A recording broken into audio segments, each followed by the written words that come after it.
আসসালামু আলাইকুম। আমি আজকে যেটা দেখাচ্ছি এফজেডএস ভার্সন 2 বাইকের স্প্রিং। এটা হচ্ছে ক্লাসের লিভারের স্প্রিং, যে আপনারা কেবলটাতে টানেন ওই স্প্রিংটা অনেক সময় ভেঙে যায়। এই স্প্রিংটা রিপ্লেস করতে গেলে আপনার কিছু কাজ করতে হবে। সেটা হচ্ছে ক্লাস সেটটা খুলে আপনার ইঞ্জিন ওই স্প্রিংটা রিপ্লেস করতে হবে।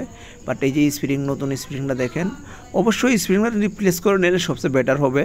আমার ভিডিও যারা দেখেন অবশ্যই লাইক, কমেন্ট, শেয়ার দিয়ে ভাইদেরকে দেখানোর সুযোগ করে দিন।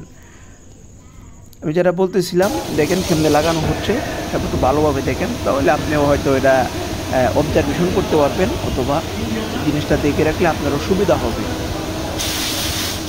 আজকে আপনাদের সামনে আসলে খুব বেশি কথাও বলবো না, বাট অবশ্যই আমার ভিডিওটা অন্যদেরকে দেখার সুযোগ করে দিন। লাইক, কমেন্ট, শেয়ার দিয়ে দিন, যেন কেউ দেখতে পারে, দেখলে অনুপ্রাণিত হতে পারে যে নেক্সটে আমাদের কাছে এই ধরনের কাজ আসলে ওনারা সহজে আইডেন্টিফাই করতে পারে। আজকের মতো এই পর্যন্ত। আসসালামু আলাইকুম।